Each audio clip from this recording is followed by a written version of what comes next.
الجو عندنا اليومين دول في اسكندرية برد وساقعة جدا، ما كانش محتاج بصراحة غير الفطار ده: طاج اللحمة بالبصل في الفرن وطاج الرز معمر. يلا نشوف عملناهم ازاي مع بعض، بس نصلي ونسلم على رسولنا الكريم ونقول بسم الله. اول حاجة عشان اعمل طاجن اللحمة بتاعي، عندي طاسة سخنة جدا على النار، حطيت فيها معلقة من السمنة ونزلت فيها بكيلو من اللحمة المتقطعة مكعبات كبيرة شوية زي ما انتوا شايفين كده. هسيبها بقى لما تتشمع كده، وطبعا النار عندي عالية جدا. هديها اثناء ما هي بتتشوح معلقة كبيرة فلفل اسود، معلقة كبيرة 7 بهارات، وكمان نص معلقة من حبهان البودر. اول ما احس اللحمة بتاعتي اتشمعت واخدت لون، هبتدي كده اقلبها على الناحية التانية بالراحة طبعا، عشان مش عايزاها تجيب المية بتاعتها وتبقى عاملة معايا كده زي الكاوتش وتنشف مني. تمام.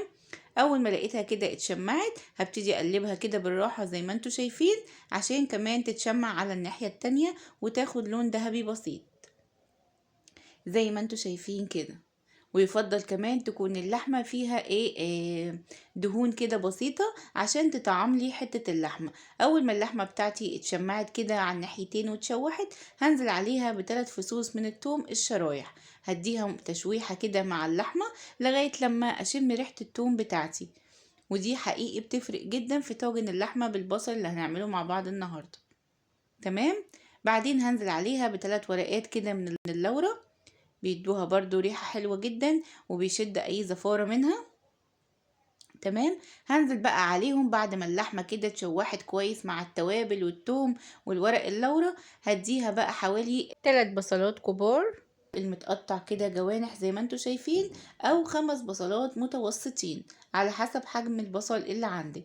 هقطعهم جوانح كده وانزل بيهم كده على اللحمة بتاعتي، واديهم بقى تقليبة زي ما انتوا شايفين كده، وهغطيهم عشان البصل بتاعي يبدأ يدبل وينزل المية بتاعته.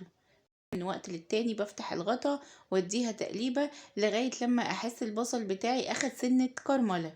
هنزل عليه بقى بطماطمتين كده مبشورين. تمام.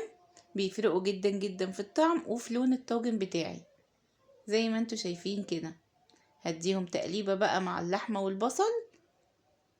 تمام.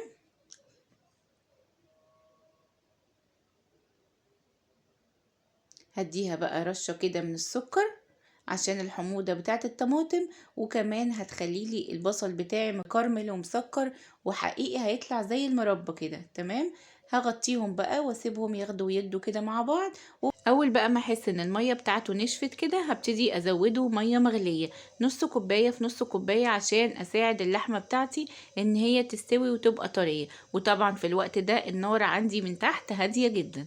هسيب بقى اللحمة بتاعتي تستوي كده واغطيها واسيبها على نار هادية. تمام. بعد شوية كده هجيلها وابتدي اختبر اللحمة بتاعتي. هاخدها كده واختبرها زي ما انتوا شفتوا بتتقطع معايا بكل سهولة، وبكده اللحمة استوت. هديها بقى الملح بتاعها واديها تقليبة، وبعدين هبتدي ان انا اغرفها في طاجن الفرن.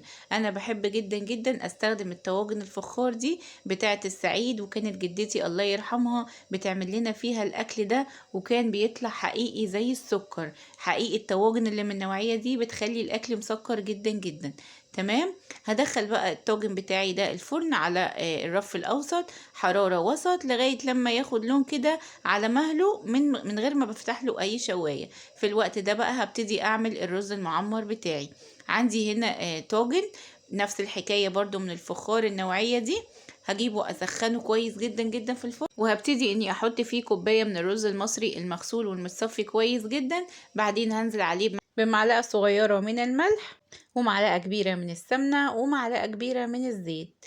وابتدي بقى اقلبها كده مع الرز كويس قوي عشان الرز بتاعي يطلع مفلفل وطعمه حلو جدا. هجيب بقى اللبن بتاعي المغلي، هنزل كده بكوباية من اللبن المغلي وكوباية من المية المغلية. اهم حاجة ان كل حاجة عندك تبقى سخنة، اذا كان الطاجن او اللبن او المية، عشان خاطر الرز بتاعك يطلع مفلفل ويطلع مظبوط زي ما قال الكتاب. انا هنا بحط لكل كوباية رز كوباية من الحليب وكوباية من المية. تمام. هاجي بقى للقشطة بتاعتي، بحط كده كمية قشطة محترمة على الوش. عشان تديني الوش بتاع الرز المعمر المحمر ده الحلو اللي كلنا بنحبه. تمام. نيجي بقى لطريقة التسوية. بشغل الشواية عندي على أعلى حرارة، بدخل الطاجن تحت الشواية الأول لغاية لما الوش ياخد اللون الذهبي كله كده، وبكده الطبقة دي بتخلي الرز بتاعي ما ينشفش وتحمهولي تماما انه ينشف. تمام. بعدين بطفي فوق واشغل تحت على نار وسط، طبعا كل ده على الرف الوسطاني لغاية لما الرز بتاعي يستوي.